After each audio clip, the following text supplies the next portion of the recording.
প্রত্যেকেই জানে যে এই মাদ ৪ আলিফ করে টেনে পড়তে হয়, কিন্তু ৯৫% লোক এটি জানে না যে এই যার উপরে মাদ থাকবে তাকে দিয়ে তার পরের হরফকে কিভাবে ধরে টেনে পড়তে হয়, এটি ৯৫% লোক জানে না।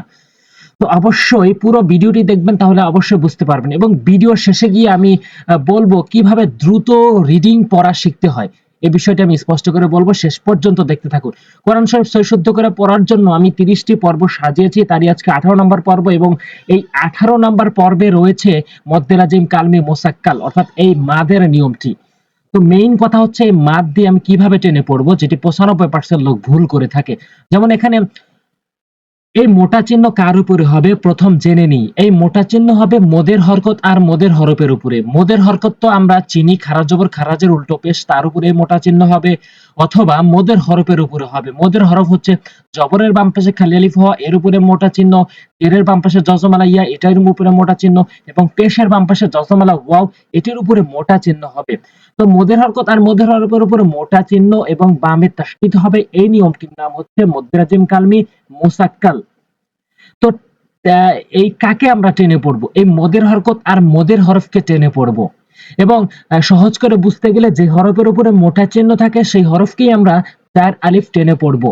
এবং যেটি ৯৫% লোক ভুল করে থাকে সেটি হচ্ছে যে অধিকাংশ লোক ভুল করে এরকম বলে যে দতলাম জবর দল ৪ আলিফ টানে, ঠিক আছে, ধরার পরে, যেমন দতলাম জবর দল এভাবে পড়া যাবে না, এটি ভুল।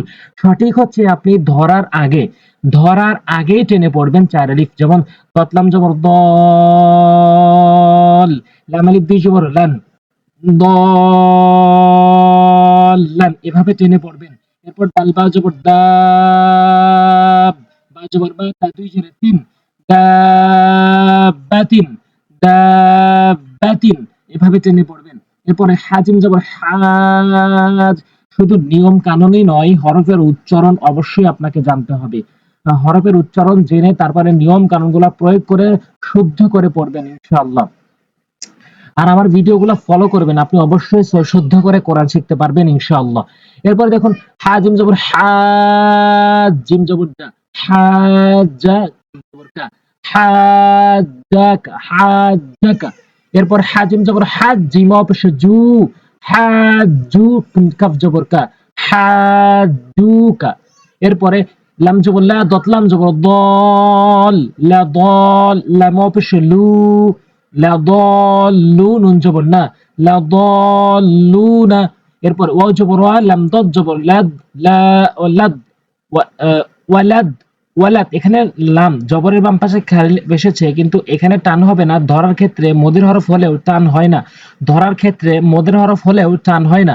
দতলাম জবর দল, এখানে টান হবে মদ্দে লাজিম কালমি মুসাক্কালের কারণে, এবং অবশ্যই ধরার আগে টানবেন। দল, লাম ইয়াজির লি, নুন জবর না, দলিনা।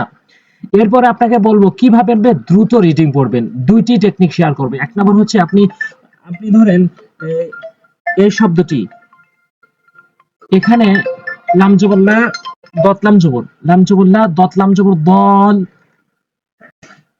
লাম অবশ্য লু।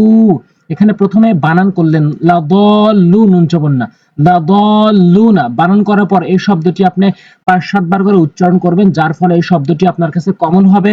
আর এরকম করে যদি ১-১৫০ শব্দ পড়েন তাহলে আপনার কোরআন শরীফ খুব সহজ হবে, কারণ এইগুলো দ্বারাই কোরআন শরীফের শব্দ ব্যবহৃত হয়েছে। তো অবশ্যই ভিডিওতে লাইক করবেন পরবর্তী ভিডিও পাওয়ার জন্য। এটি হচ্ছে একটি সিস্টেম রিডিং করার জন্য। আরেকটি সিস্টেম হচ্ছে এখানে ওয়াও পড়লেন, এখানে লামের দিকে তাকাবেন, লাম পড়ছেন, তার দিকে তাকাবেন, তা পড়ছেন, হ্যার দিকে তাকাবেন, তাহলে আপনার দ্রুত রিডিং হয়ে আসবে, আপনি দ্রুত রিডিং পড়তে পারবেন। তো আজ এই পর্যন্ত। পরবর্তী ভিডিও পাওয়ার জন্য অবশ্যই সাবস্ক্রাইব করবেন আর লাইক তো অবশ্যই করবেন। আজ এই পর্যন্ত। আসসালামু আলাইকুম ওয়া রাহমাতুল্লাহ।